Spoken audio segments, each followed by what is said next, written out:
Hey, beautiful soul. Welcome to Spirit Speakeasy. I'm Joy Giovanni, Joyful Medium.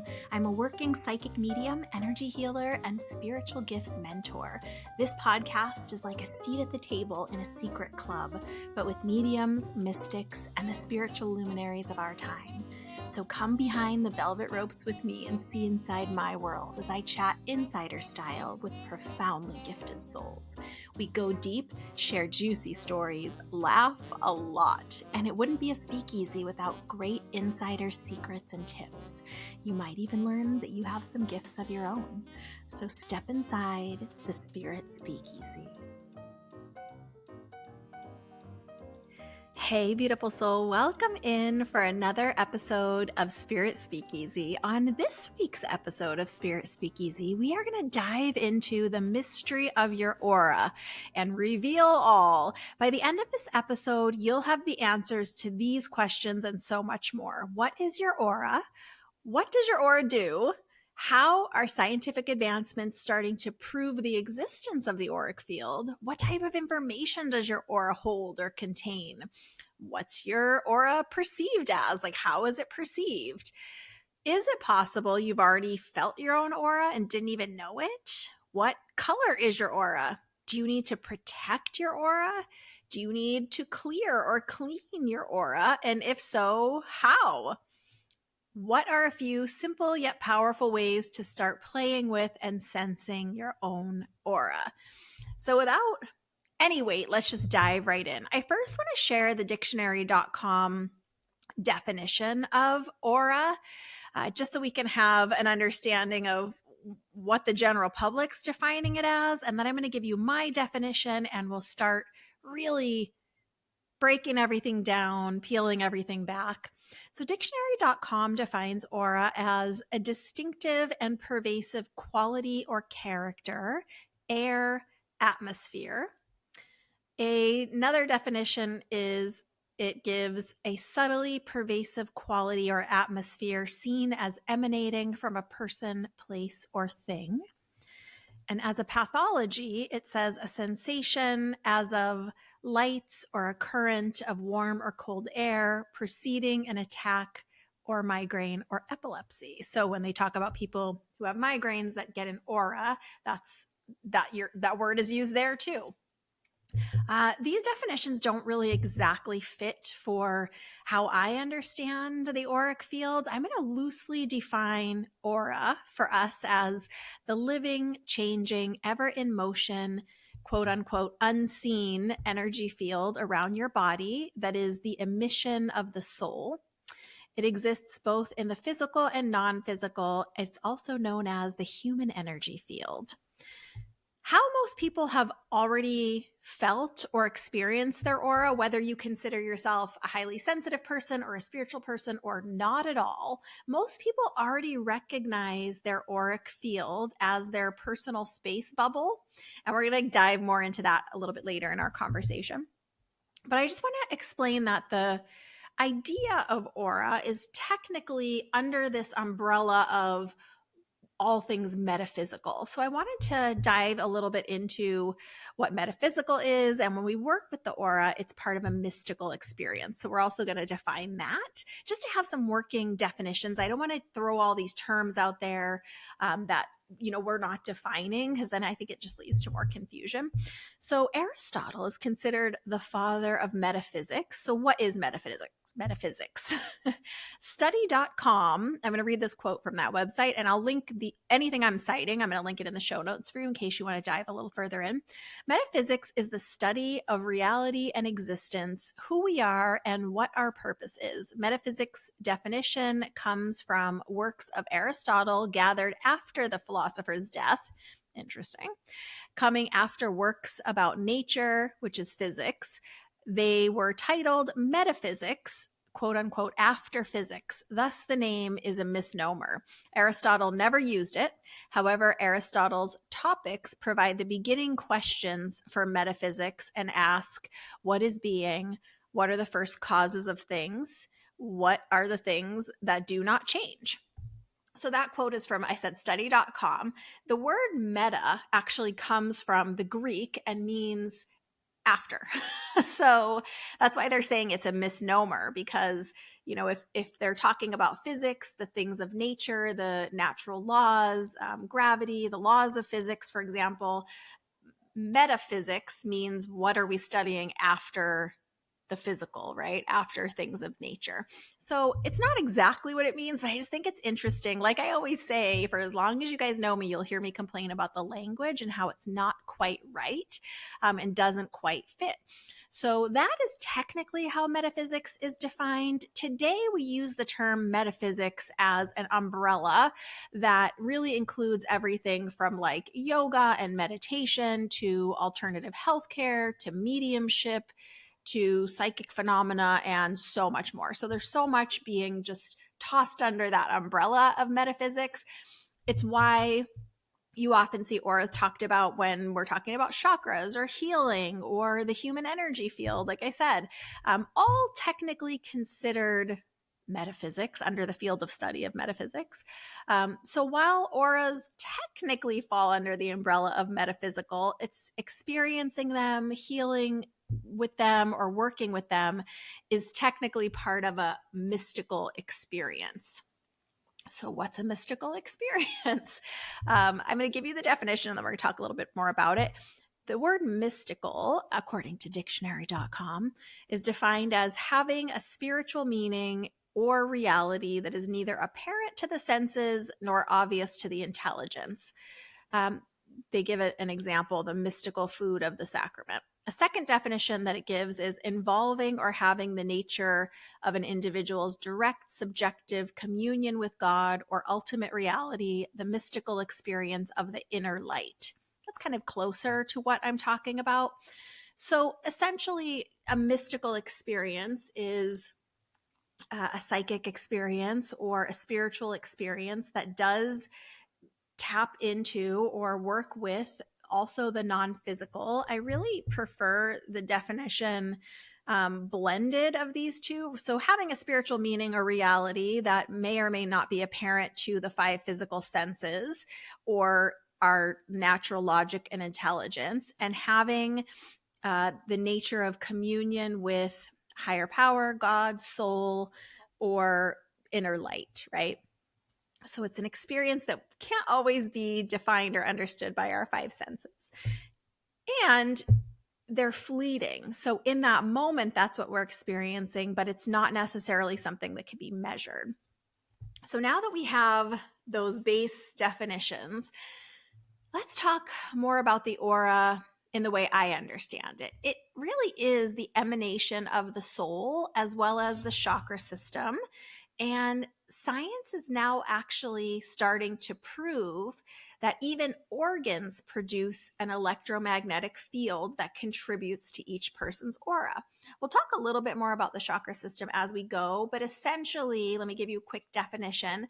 The chakra system is commonly used in metaphysics, in energy healing, and we are really, for our purposes today, talking about the 7 main chakras. Often if you've been to like a yoga class or an acupuncturist, you've probably seen them on the outline of a body, those 7 lights, starting with a purple light near the head and then over the forehead, or sometimes called the third eye. There's like an indigo colored light over the throat. There's like a light blue or sky blue light over the heart. There's a green light, and then going down, yellow light, orange light, red light. So they're basically energetic wheels or balls that correlate to different systems, different times in our life, different emotions, and help our energy system process.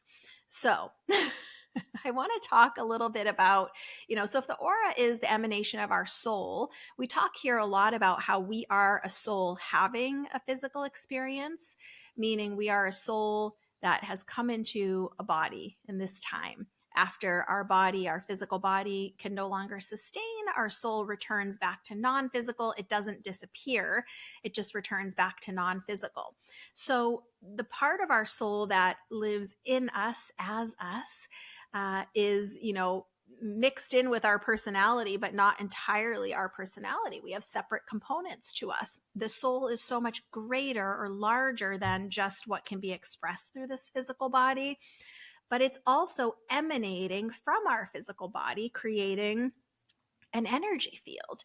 And like I was saying, science is now starting to be able to measure or prove that even the organs have an electromagnetic field, and that also contributes to our aura. So this electromagnetic field of the organs was first demonstrated in 1863, believe it or not, and has been being studied probably since then, but documented in a stronger way since the 1970s.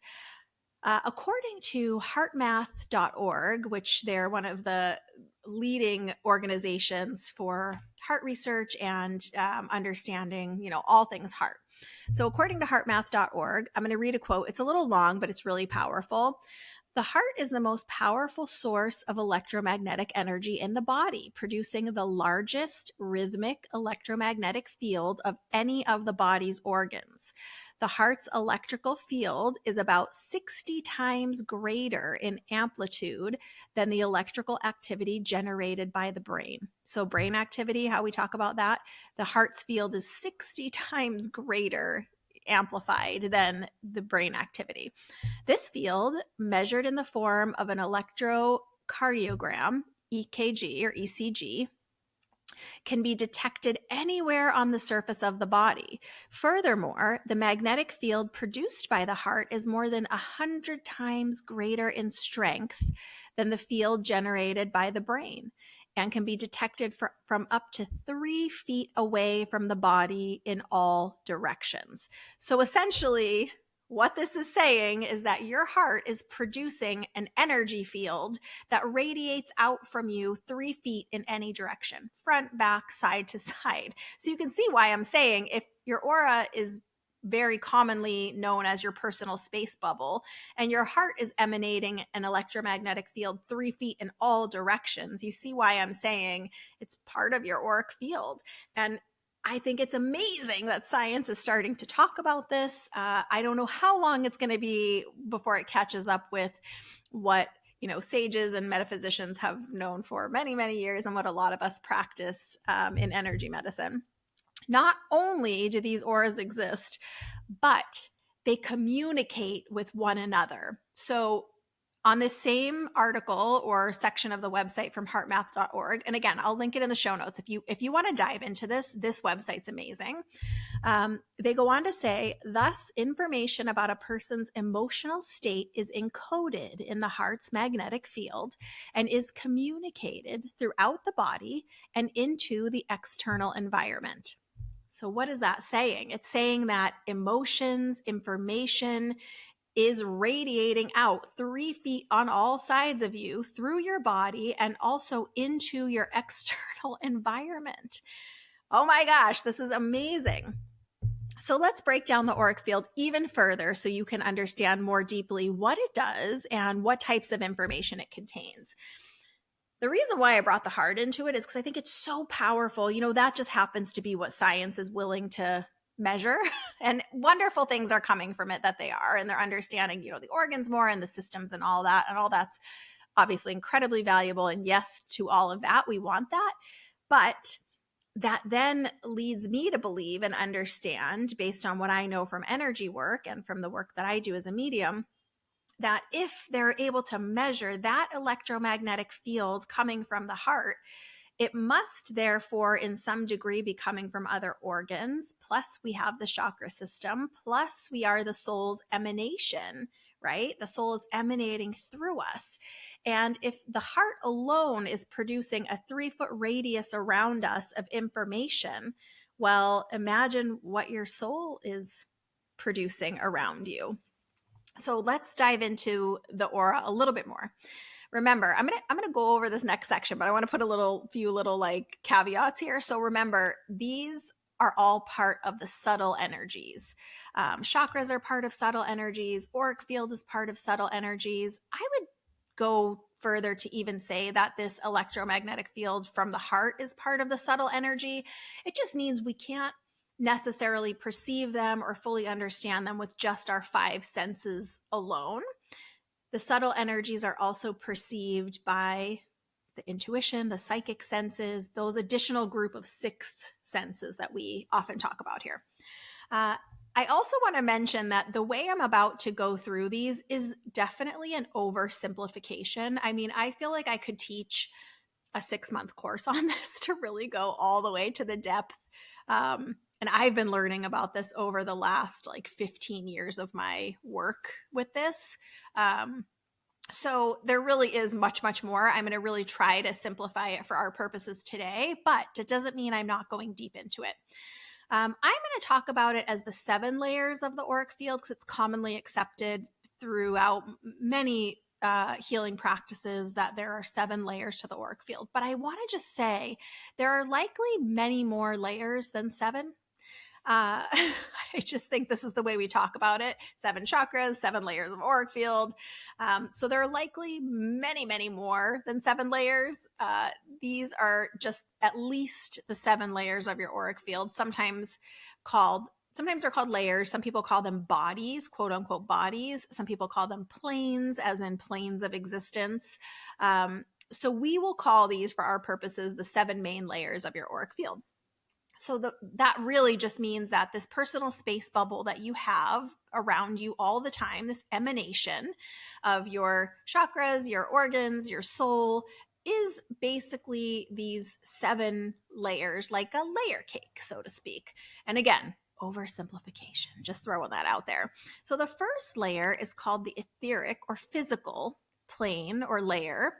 And it represents our physical health. It can also include information about our day-to-day lives. Our past can be included in here too. So past traumas, past good experiences. It doesn't have to only be traumas, but that is the first layer. Second layer of these 7 main layers of the auric field is called the emotional layer or emotional plane or emotional body, you might sometimes hear it called. It really holds in it your current emotional state, challenges in the emotions, worry, happiness, things you're currently experiencing, emotions you've previously experienced are also here. The third layer is called the mental plane or mental body, mental layer. This encompasses things like logic and reasoning and thoughts. So things of the mind, right? Sometimes your ideas. The next layer is called the astral layer or astral body or astral plane of the auric field. This layer is where we start to tip into spirituality, love, like capital L love, dream travel. So if you've ever heard of astral travel, we're talking about the astral segment of your auric field, the astral body. Non-physical, and this 4th layer is often thought of as the bridge between the physical and the non-physical energy, much like if you know anything about the chakras, which we can dive into in a separate episode maybe, or I can even I used to teach a 10-week course on the chakras. Maybe I'll start that again. There's so much information.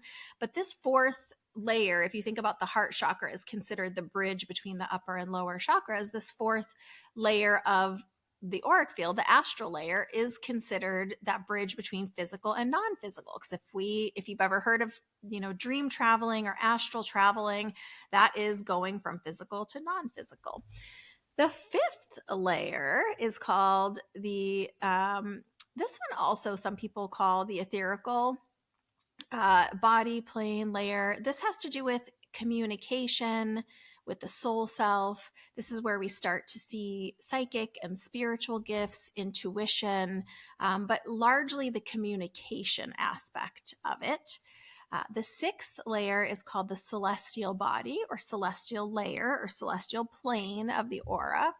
And this layer really encompasses or houses creativity, connection to guides, angels, processing of dreams, some interpreting of information that comes in a more non-physical way. The next and final layer that we're going to talk about is called the casual or spiritual plane.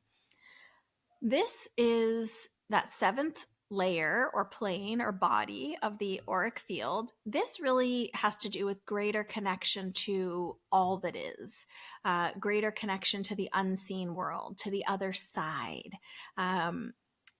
because it's often correlated with that seventh chakra, it's that higher wisdom, right? Higher life force.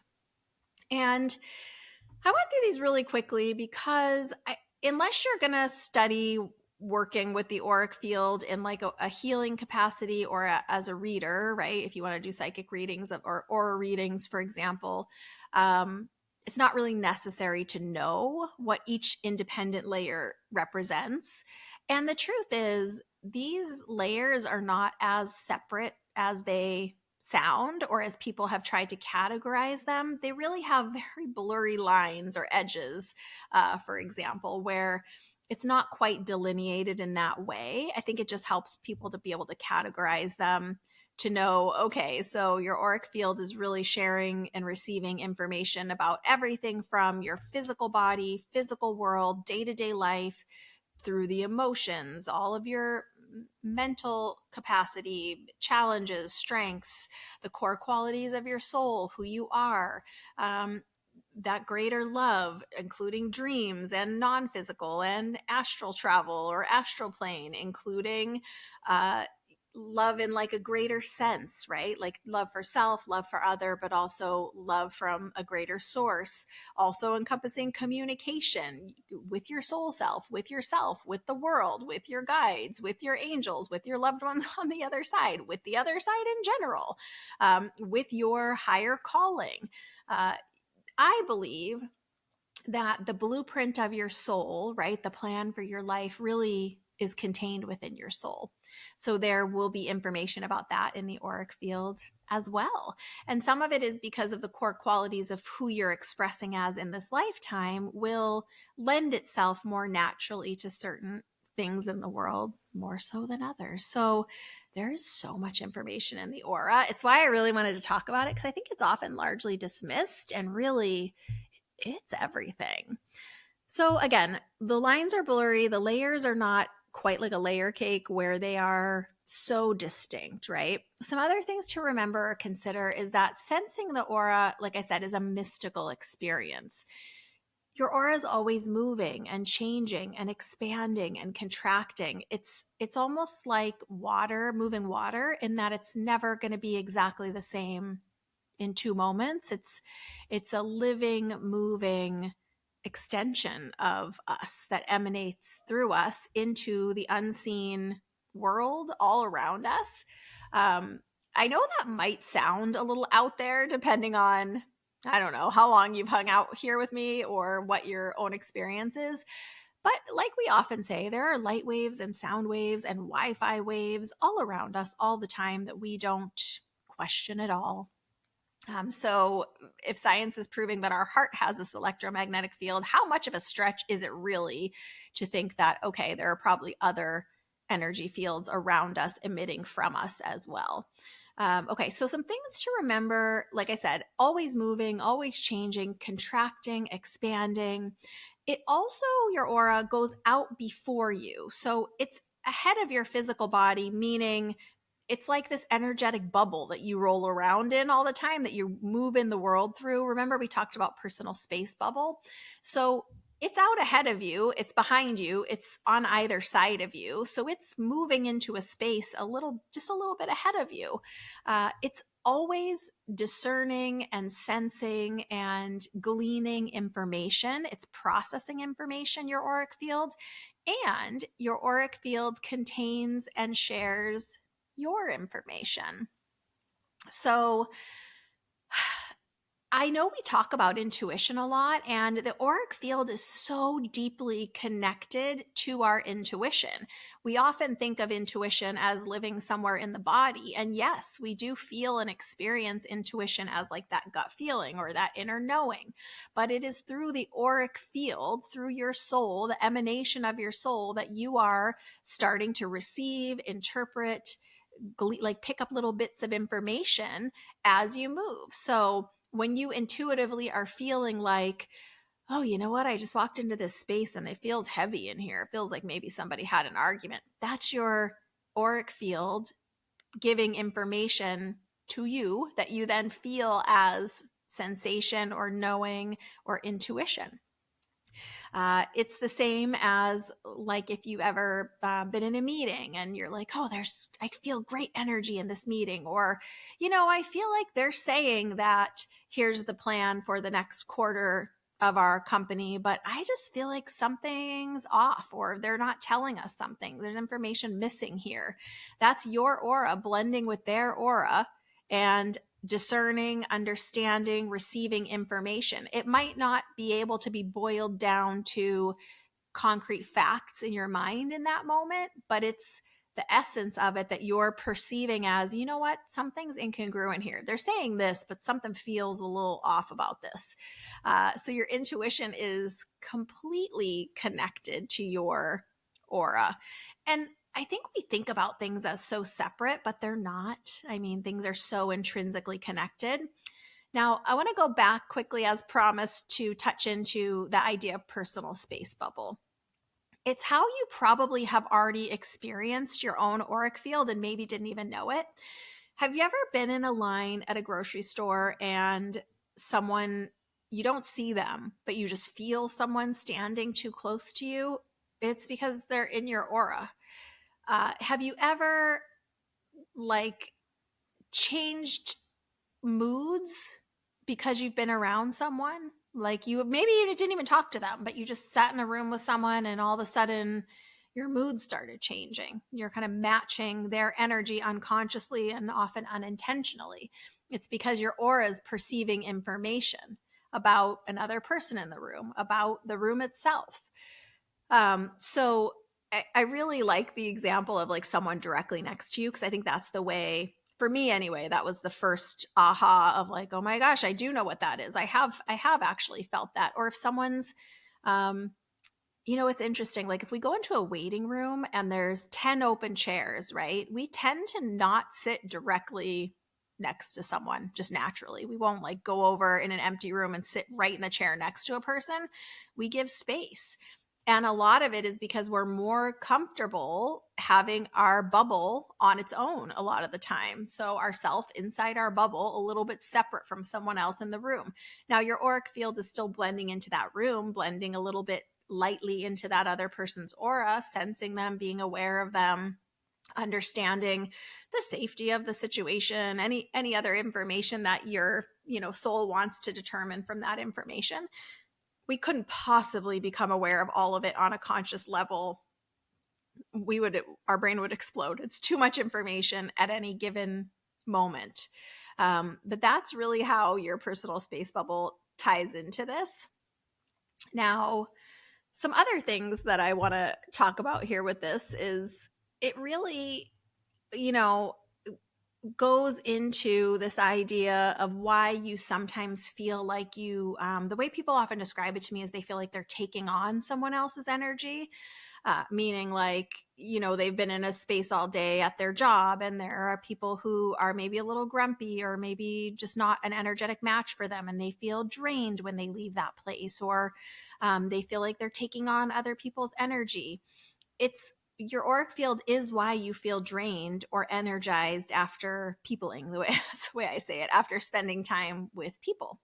The way I explain it to, I'll touch on this lightly and we'll talk more about it a little bit later, but the way I've explained it to clients sometimes is like, okay, so our personal space bubble, our auric field is around us and we're moving through the world, and throughout the day, almost like static cling. You remember those old commercials with like the socks that stick to the pants and the dryer? It's almost like your auric field can have some static cling and you're basically picking up other people's dirty socks or emotions or energy all day as you go through your world. It's just your auric field's becoming aware of information, you're moving through the space, and some of it will lightly stay with us throughout the day. The client I'm thinking of in particular is like a school guidance counselor, and she talks to me sometimes about how it's very tough because she's trying to maintain her energy at a certain level, but dealing with not only the people that she cares for, the students that she cares for and works with, but also staff, also office politics, also paperwork, also. And so it's like she's collecting all these dirty socks all day as she moves through these different scenarios and interactions in her world. So put a pin in that dirty sock image. We're going to come back to it when we talk about aura clearing in a little bit. We cannot talk about auras or the auric field without talking about color. So one of the most common questions that I get asked about the aura is what colors are in the aura, or what color is my aura? So the colors that are in the auric field or in the aura are some of the usual suspects, right? Red, orange, yellow, green, blue, purple, also brown, black, white, gold, and silver. There are no negative colors. Let me say it twice for the people in the back. There are no negative colors. So even if you have black or gray or brown in your auric field, it's not negative. All the colors mean different things. They correspond with emotions, with energy, with qualities, with information. The color is like a language of its own that shares information, but there are no negative colors. So I just like to take away as much of the fear as possible whenever I can. So the next question people usually have is, so what's my auric color? What color is my aura? And I'm here to tell you, it's all of them, all the time, in different shades, different proportions, different combinations. And the colors can even be used by your loved ones on the other side to understand you, to empathize with you, and also to communicate about themselves or about you. Color, like I said, is a language all of its own.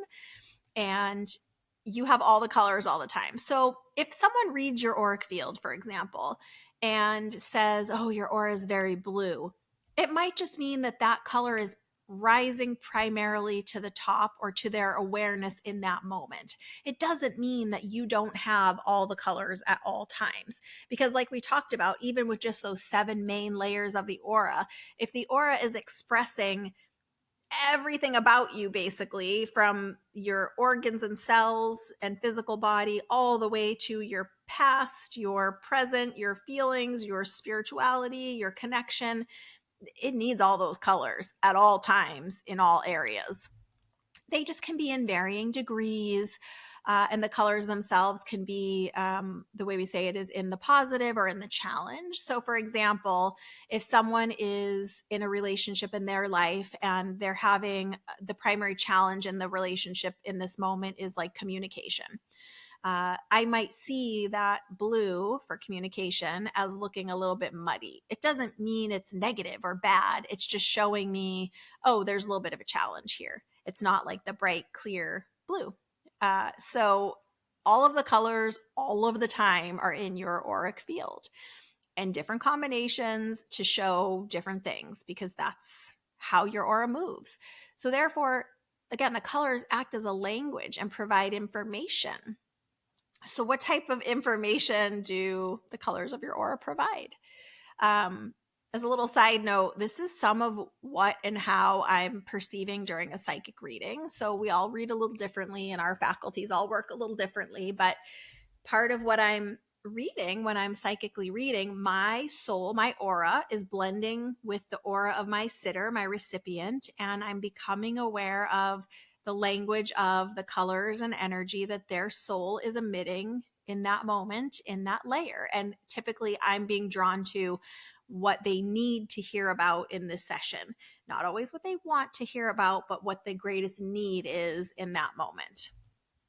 And again, the aura can be everything from, you know, a challenge that you had as a kid, or a tough experience, or emotions you're having right now, or the relationships in your life, or things you're thinking about, right? Things you're ruminating on, things your soul is nudging you to do next, your next steps, right? Your potentials, meaning like if you have some potential spiritual gifts, those are in your auric field. The core qualities of who you are, those are in your auric field. The potentials of what your soul wants to express as, right? Some people's souls, most of you know by now, I used to be an actor. So my soul wanted to express in that way in this lifetime, not so much as a singer. Part of me would have loved to have been a singer, but it's not one of the core qualities of my soul in this lifetime. And so therefore, I don't express as a singer. And we don't have to worry about a lot of these things most of the time. I just think it's fascinating to know that's what's in there. The blueprint for your lifetime is in there, meaning you have all of your information with you. It's why we're always talking about going within and getting your own answers and not relying on trying to get, a voice from the sky or someone else to tell you what's right for you. Yes, we all need guidance and support and assistance from outside of ourselves at times, but truly all of the information about you is in your auric field.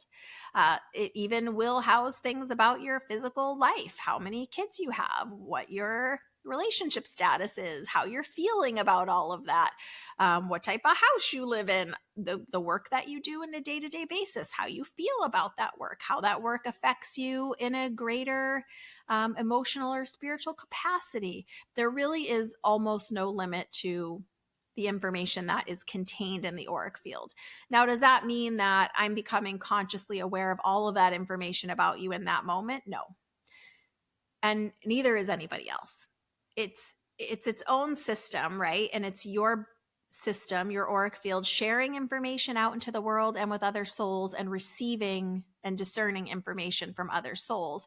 But most of the time, we don't become aware of any of it on a conscious level.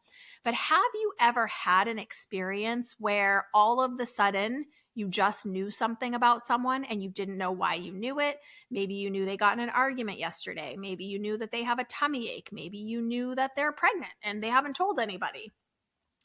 You're blending your auric field in with theirs in just a casual conversation or just a communication. And sometimes if you're open enough, it feels like the awareness of it's just popping into your head, but it's really being communicated through the auric field. So that is some of what can be known through your aura. So I want to talk a little bit about how the aura is perceived. Notice I didn't say quote unquote seen. I think because there are colors in the auric field and because we've seen through media or maybe you've been to a fair where people are doing like aura photography or that kind of thing, I think we feel like, oh, some people can see auras, which is true. Some people can perceive them with their physical eyes, but more often than that, it's through those subtle sensing, the additional perception, the sixth senses. So that's like the clairvoyance, the claircognizance, the clairsentience. We're sensing, right? So that is mostly how the auric field is perceived. And like I said, if I'm psychically reading, my auric field is gently blending in with their auric field, with the emanation of their soul and understanding information. Same as when I'm communicating in a mediumistic way. The soul of the person on the other side, which also has an auric field, it's their soul is emanating, right? Is shining out. Their soul's auric field is blending with my soul's auric field, and I'm perceiving information from them. So that's often how it's perceived. Now, I will tell you, auric photography, it's fun. It depends on the reader. I don't think it's as deep as we wish it was, just those like quick aura photography things. But I do think that there's a level of validity to it. So I'm not trying to throw shade or discount any of that. I just think it's a fun thing to do. I think there's some information that we can have from it. But I think where the challenge is when someone does like an aura photograph at like a fair or a festival or something. And then they say, oh, my aura is purple. Well, it could be a little misleading because that's the color that's being picked up in that moment, but it doesn't mean that's the only color you have or that's all that's going on. And if you did it an hour later, chances are it would look different if it was actually working, or like the next day or a week later. So auric photography, to a degree, I'll say that. Now, for me personally, the way I perceive auras is, like I said, we're all a little different. So there's no standard for every psychic or medium. There's no, this is the way it always 100% is for everybody across the board. We're all, I think we're learning more and more as time goes on. Everything exists on a spectrum and we're all a little bit different. So for me, if you've ever heard me tell my story of go back to the beginning of this podcast, the WWE diva to psychic medium episode, I share a little bit about how I was seeing auras and experiencing colors from a very young age. So I was in Catholic school when I was little. And I can remember I would have had to be under third grade. So first, second, or third grade. We kind of did the same mass thing the whole time. So I couldn't quite tell you which year, but I'm pretty sure it's all of them. When the priest, was giving a talk or reading from the front of the church, the pulpit, I could see a bubble around him, like an aura, a hazy, I don't know, a hazy aura is, I don't have another word for it, of color. And I would see the colors changing. I would see them moving almost a little bit like a very light lava lamp, like a cloud around them, but very translucent, not opaque like a desk or a table or a blackboard, but very like a fog, like a gentle fog around them, usually in the shape of a bubble or all the way around them. And I could see with my physical eyes colors. Now, that has been with me in a very light way my whole life. So anytime someone is giving like an inspirational speech or a very heartfelt talk, or I've even seen it with authors reading like a powerful excerpt of their book, for example. I've seen it with, if I'm in a mentorship course, for example, and even if I'm on Zoom or on like an internet call and the person has like a fairly flat colored background, meaning like not a really busy background. If it's pretty flat colored and pretty light colored, I can physically with my actual eyes often see some light colors moving around them. Even in my office, we have light gray walls, kind of like a tannish gray. And if I have a client in the office and I'm intending to, not always, but often, I can see colors moving around their physical body in their auric field. Now, I'm not perceiving every color, every detail that's in there. It's just what I'm feeling, sensing, and visually, physically seeing in that moment. But I don't need to rely on my physical eyes because most of the information comes through, like I said, those sixth senses, that group, the sensing, the clairsentience. So that is essentially how I do it. And I can still physically see auras with my physical eyes, but the discernment is really mostly through the sensing. So I want to talk again about the dirty socks thing. Do you need to clear or clean your auric field? And if so, how do you do that?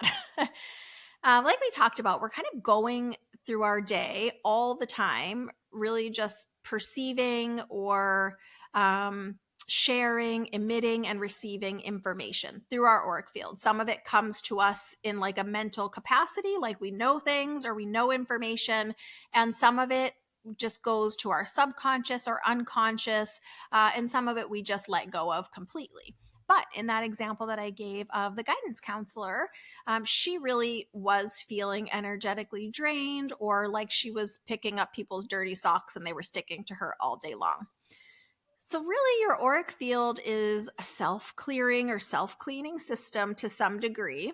However, you can also clear or cleanse your own aura.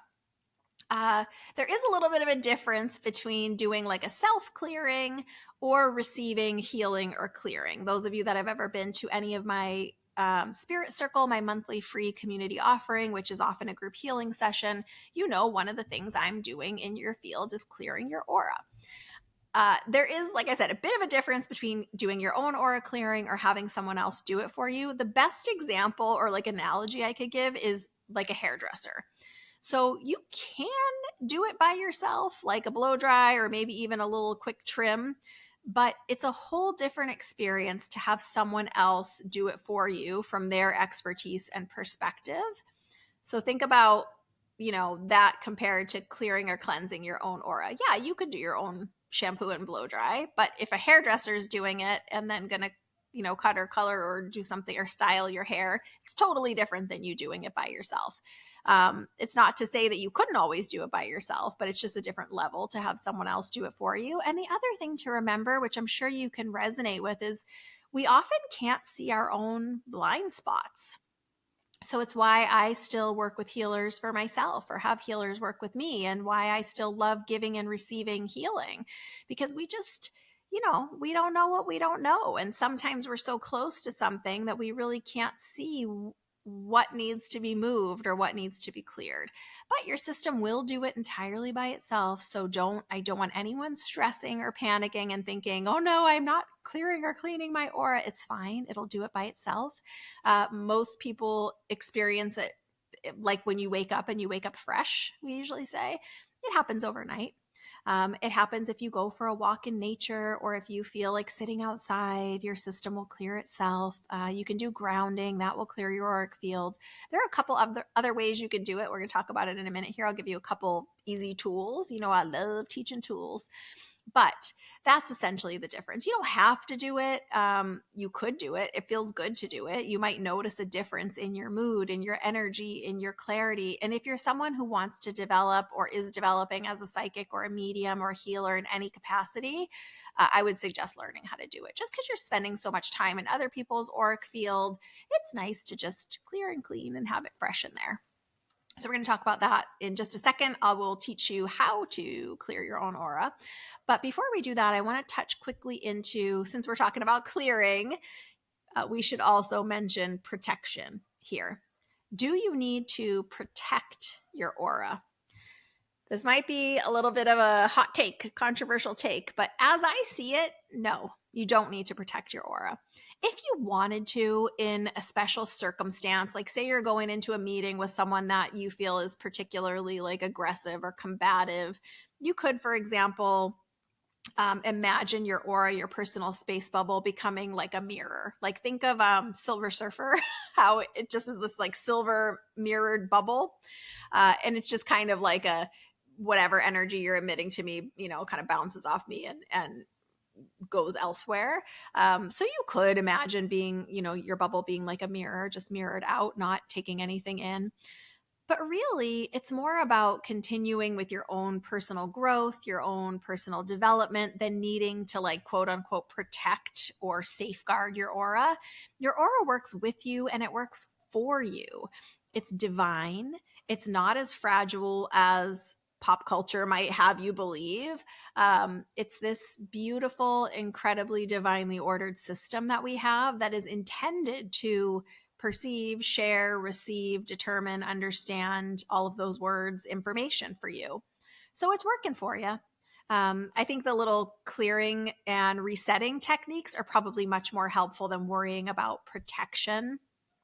But, if you've ever been to, if you've ever like, the thing that's popping into my mind is like, do you know how some people don't love going to like family gatherings? I mean, right now as I'm recording this, it's springtime, so we're far from holidays, but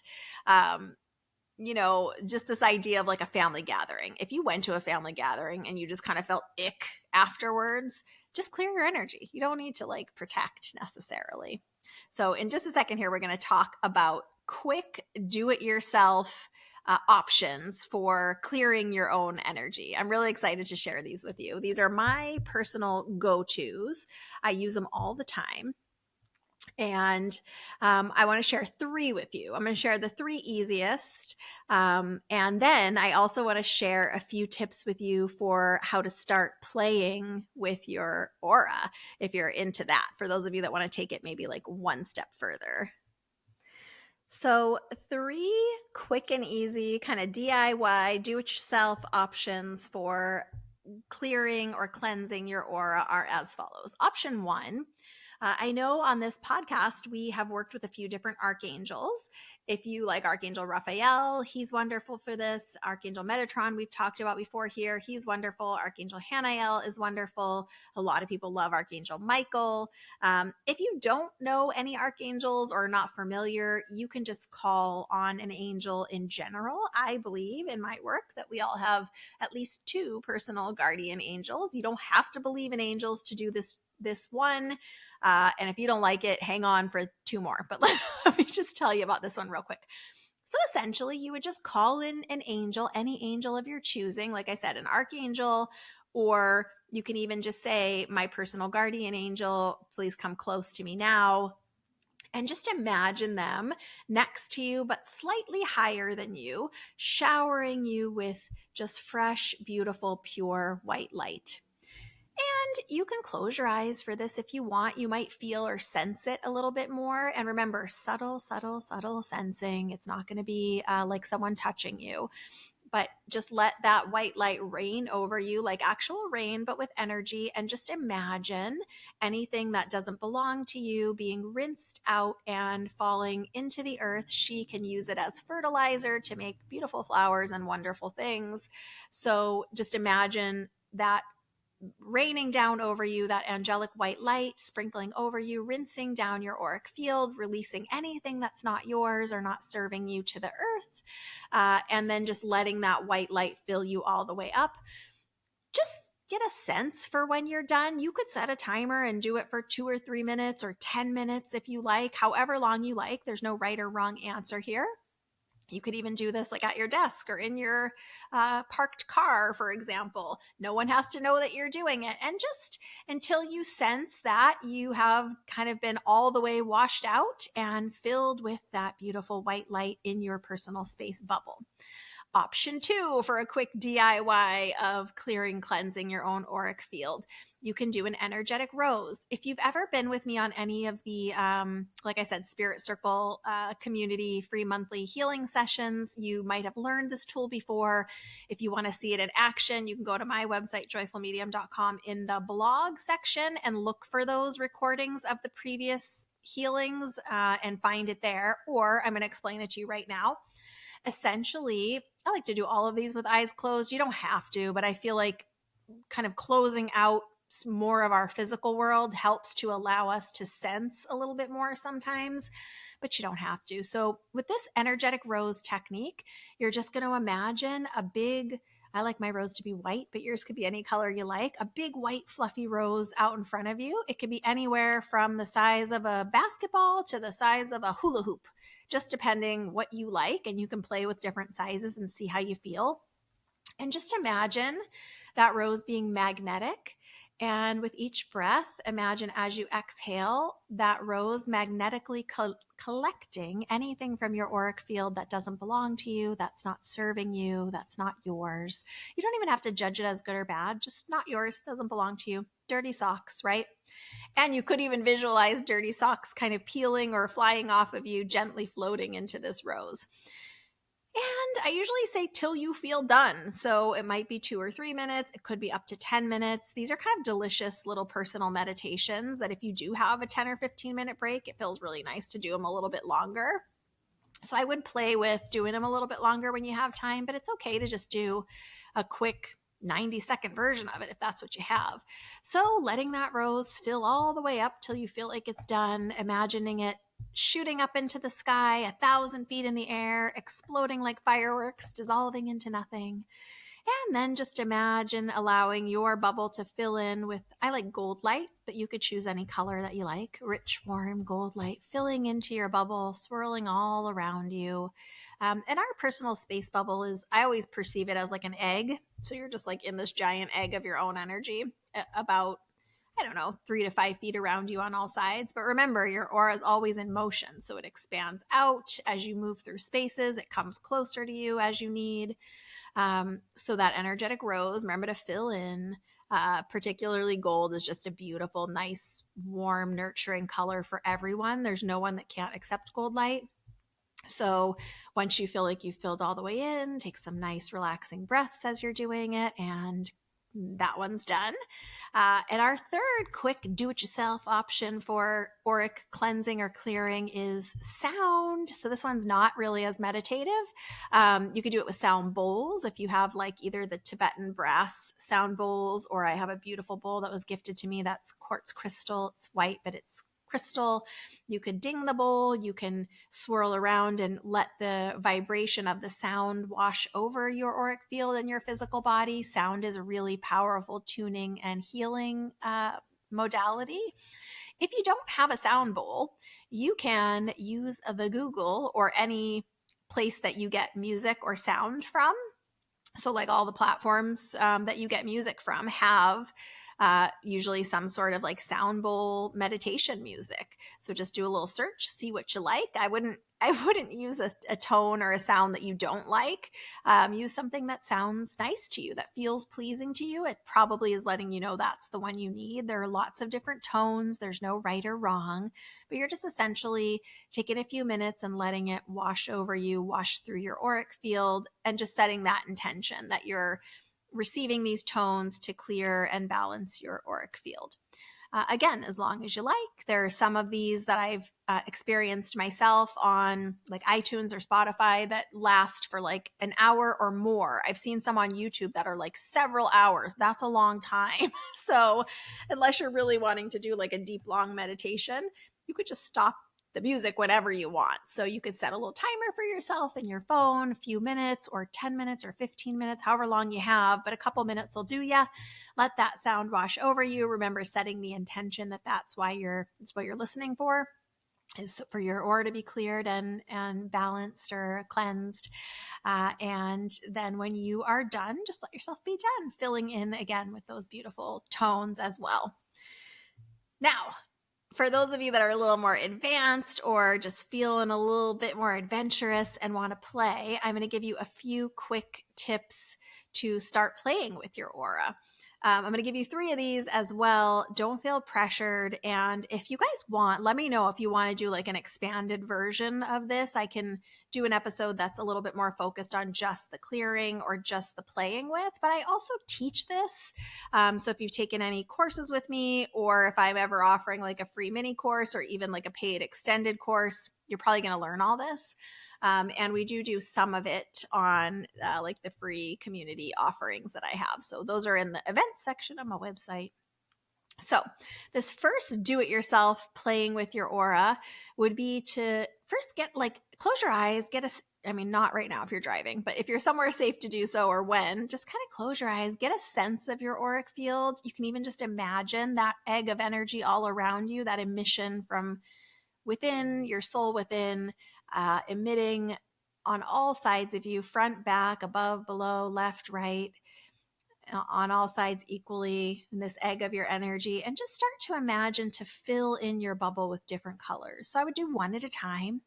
So like we talked about doing gold, you could do gold first and really just take a few moments. This is probably if you have a little bit more time to play, because this is, you're wanting to sense it. You're not wanting to just do a quick like clean out, like wash out.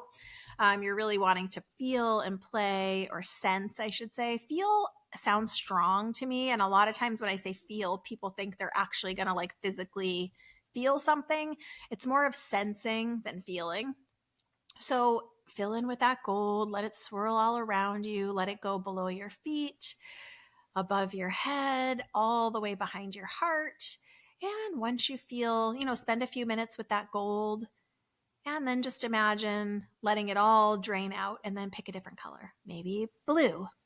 And you can even pick the tone or shade of blue. Maybe you want to do a dark blue or an aquamarine blue or a very pale blue. And just imagine letting that start to filter in or flush in or pour into your space. And again, same thing, all the way below your feet, behind your heart, above your head. And I would take a few minutes with each color that you're going to play with. And you can do as many as you like, but each color has its own very subtle difference in feeling. So that's number 1. Number 2 for playing with your own aura, or starting to sense your own aura, is play with contracting and expanding your aura. So just like we were talking about, often your aura is about an arm's distance on all sides of you, but sometimes it can come in really tight, or it can expand and fill the whole room. So that's where to start playing. Get a sense of where it is right now, or just intend for it to be about an arm's distance on all sides of you, and feel or sense what it feels like at an arm's distance. And then imagine drawing it in. Just with your intention is enough. You don't need to like try really hard. And intend for your auric field to come really close to you on all sides, like almost like maybe just a foot away from you on all sides, all around. And take a few breaths and let that happen. Really take your time with these. I'm going through them fast, but take your time to let yourself really get a sense of it. And once you get a sense of that, you can bring it back to neutral, back to an arm's distance all around, and then do an expansion. So let it expand. You could first start expanding it to like 6 feet and then 10 feet, and then to fill the whole car or room or wherever you are. And remember to reset it to about an arm's distance. Nothing will happen if you forget. It's fine. Because like I said, your aura is moving and shifting, expanding, contracting all day, but we don't often feel or focus on the expansion and contraction. So you can do that a little more intentionally to get a sense of it. And number 3 is one of my personal favorites. Play with these, filling in with color and the expansion contraction around pets or kids. With kids, like, don't tell them you're doing it, but just do it and just start to see how they react as you're expanding to like fill your auric field into the whole room. Pets are particularly reactive to this. Sometimes they'll come closer to you. Sometimes they'll just like twist their head and look at you funny. Sometimes they'll go in a different room. It doesn't mean anything good or bad. It just means that they're aware of it. So it's kind of validating to do it, especially with pets or like small kids. Because they usually are a little bit reactive or notice a change or something different and will kind of look at you or gesture or move closer or further away. So it's kind of fun because there's a little bit of extra like validation with that. But yeah, playing with either of those two around pets or kids. They don't even have to be your pets or your kids. You're not doing anything harmful. Again, pets and kids also have their own auric fields. Their own souls are emanating out from their physical bodies. They have chakras, they have organs.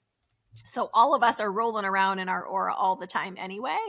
It's just kids and pets tend to be a little more sensitive. Kids sometimes consciously and sometimes unconsciously sensitive to those subtle energies around them.